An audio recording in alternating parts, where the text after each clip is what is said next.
En el corazón de Adamuz, bajo un cielo que parecía contener la respiración, el dolor se palpaba en cada esquina, una tristeza profunda que envolvía a todo un pueblo. Era el día de la despedida, el momento cúlmine de un luto colectivo, donde las almas de las víctimas buscaban su último consuelo. Pero lo que prometía ser un santuario de paz se transformó, sin previo aviso, en el escenario de un escándalo que dejaría una marca indeleble en la memoria de España. La misa funeral por las víctimas de esta indescriptible tragedia no solo fue un acto de fe, fue un espejo implacable donde se reflejaron las verdaderas caras de quienes debían ofrecer apoyo y, quizás, la más cruda de las traiciones. El pueblo de Adamuz, en su angustia, había rogado por un funeral cristiano, una ceremonia religiosa que les permitiera encontrar consuelo en la espiritualidad, una plegaria unánime que resonó en cada rincón. No querían, bajo ningún concepto, un funeral masónico, sino una despedida que honrase sus creencias más arraigadas y su profundo sentir católico. Sin embargo, la solemnidad del momento fue irrumpida por un detalle que no pasó desapercibido, una chispa que encendió la pradera seca de la indignación popular, la falta de sentimiento religioso de la esposa del rey Felipe. Su postura, su mirada, la ausencia de un gesto tan tradicional como el de persignarse en un acto de fe tan significativo, fue un mazazo demoledor para quienes buscaban un ápice de empatía en las figuras que, se suponía, debían representarlos y acompañarlos en su dolor más profundo. La hipocresía, o al menos la indiferencia percibida, se convirtió en el principal protagonista de aquel día. Este gesto, o más bien la ausencia de él, generó un auténtico galuvión de críticas que inundaron las redes sociales y los corrillos populares. La gente no podía creer lo que sus ojos veían, cómo en un momento de tan profunda vulnerabilidad se exhibía una desconexión tan flagrante con el sentir de la mayoría. La imagen de la realeza, o de quienes ocupan sus altas esferas, se vio irremediablemente dañada, destrozada por una imprudencia que muchos tildaron de imperdonable. Antes de adentrarnos más en este torbellino de indignación y de seguir desvelando los detalles más íntimos de aquel día, permítanme pedirles un favor. Si aún no lo han hecho, suscríbanse a Olor a Farándula para no perderse ninguna de estas historias que, como esta, desvelan la verdad oculta tras el telón del poder y la fama. Su apoyo es nuestro motor para seguir trayéndoles contenido exclusivo y sin censura. El pueblo, a pesar de la afrenta percibida, mantuvo la compostura con una dignidad admirable, una lección de entereza ante la adversidad que contrastaba con la frialdad de algunos presentes en los palcos de privilegio. Supieron mantener la calma, incluso llegando al punto de reconocer públicamente la figura de ciertos políticos, cuya imagen, es cierto, se había visto muy afectada en los días previos a la ceremonia. La ciudadanía les había puesto en el punto de mira, señalando que las cosas no se estaban haciendo como deberían, que la respuesta a la tragedia había sido lenta, insuficiente o, peor aún, deshonesta. Pero este funeral, cargado de simbolismo y de una tensión apenas contenida, también fue escenario de incidentes humanos que subrayaron la magnitud del sufrimiento. En medio del silencio sepulcral, en un momento de la ceremonia que cortaba la respiración, una señora tuvo que ser atendida de urgencia. La angustia, el dolor acumulado y la tensión del momento la sobrepasaron, requiriendo la intervención inmediata de los servicios de emergencias de Cruz Roja, que por fortuna se encontraban dentro del recinto. Fue un recordatorio crudo de que más allá de los gestos políticos y los protocolos, el dolor humano era el verdadero protagonista, el único rey en aquella sala. Las redes sociales, ese implacable tribunal del pueblo, se han plagado de críticas, y con justa razón, ¿no creen? Principalmente porque fuimos testigos de cómo la ciudadanía, a pesar de su inconmensurable pena, supo mantener la compostura, una fortaleza que contrastaba brutalmente con la imagen de ciertos personajes públicos. La gente de a pie, esa masa anónima que sufre en silencio, demostró una grandeza de espíritu que muchos políticos, con sus corbatas y sus discursos vacíos, apenas podían soñar con emular. Cuéntame en los comentarios qué opinas hasta ahora de esta situación. ¿Crees que la falta de un gesto tan simple como persignarse puede ser un reflejo de una distancia aún mayor con el pueblo que se supone representan? Tu opinión es valiosa, déjala abajo. No es un secreto que la imagen de quienes ostentan el poder se ha visto gravemente afectada, expuesta en el redil de la crítica pública por no haber estado a la altura de las circunstancias. La ciudadanía, con su voz colectiva, ha hablado. Ha juzgado y ha sentenciado, demostrando que la verdad siempre emerge, por mucho que se intente sofocar con comunicados oficiales y promesas vacías. Este funeral no fue solo una despedida, fue un veredicto, un grito silencioso que reverberará en los pasillos del poder por mucho tiempo. La sombra de la duda y la desconfianza planea ahora sobre aquellos que se creían intocables, recordándoles que el pueblo, al final, siempre tiene la última palabra.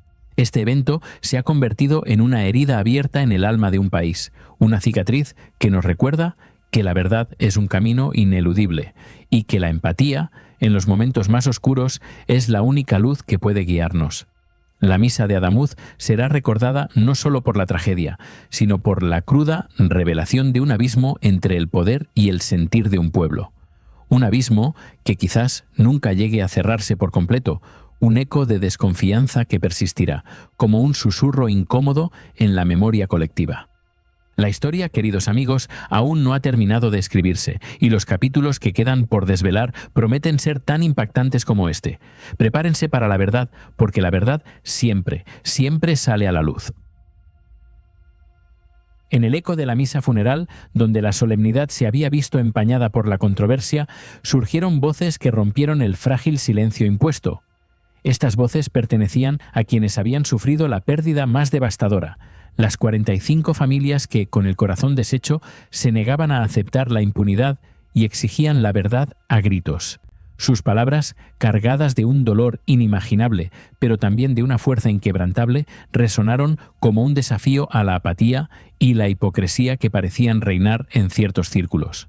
Mientras algunos políticos intentaban desdibujar la gravedad de los hechos con gestos vacíos y palabras huecas, estas familias se aferraban a la necesidad de justicia.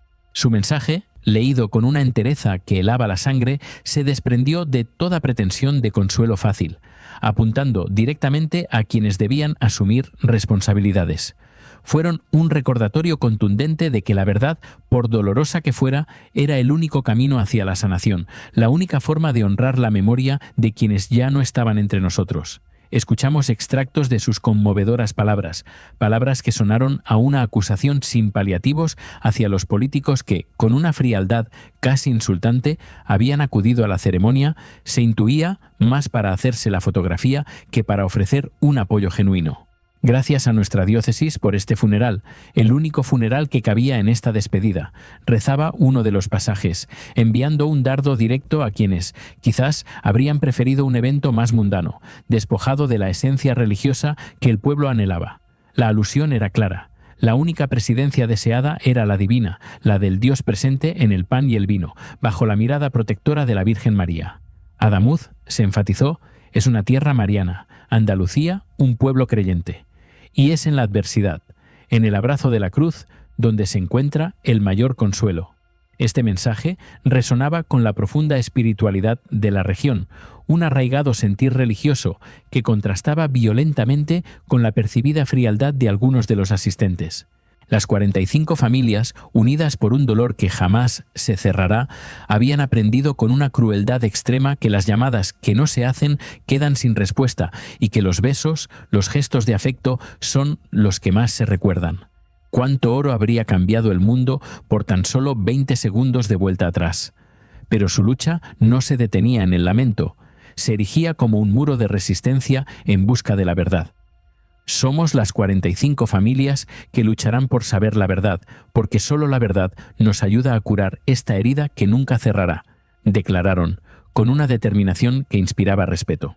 Y prometieron hacerlo desde la serenidad, desde el alivio y la paz que confieren la fe en un destino superior, en saber que sus seres queridos dormían ahora en los brazos de la Virgen. La solemnidad de sus palabras era tan sobrecogedora como la propia tragedia que las había provocado. Mientras las familias intentaban desentrañar la complejidad del accidente de Adamuz, exigiendo responsabilidades contundentes contra los verdaderos responsables, se desplegaba un teatro de sombras y apariencias.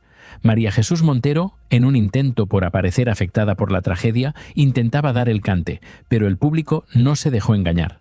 Su llanto, si es que se le puede llamar así, no consiguió convencer a nadie, especialmente después de haber entrado al lugar de forma casi clandestina, por una puerta trasera, con lo que muchos interpretaron como una sonrisa disimulada ante la llegada al funeral. una tomadura de pelo que no pasó desapercibida para nadie. Y como si el universo conspirase para exponer la hipocresía, el gesto de Leticia, la reina, delante de 45 familias de víctimas, no presignarse, un acto que, como se ha mencionado, no es habitual en ella, añadió leña al fuego. Fue una señal, un dardo envenenado lanzado hacia quienes tienen algún tipo de responsabilidad, una demostración de distancia con el sentir popular en un momento que requería la máxima cercanía y humildad. Las redes sociales, como era de esperar, explotaron ante esta dualidad de gestos, unos de profunda pena y otros de una inexplicable frialdad. En medio de este torbellino de emociones y acusaciones, el obispo, actuando como voz de la conciencia y de la fe, pronunció palabras que resonaron con una profunda verdad. Necesario es esclarecer la verdad de lo ocurrido y actuar con justicia para que su sacrificio no sea olvidado y para que, en la medida de lo posible, se eviten tragedias semejantes en el futuro. Un mensaje potente que invocaba a la acción y a la reflexión. Un llamado a no permitir que la historia se repita y a que la memoria de los fallecidos sirva de lección para las generaciones venideras.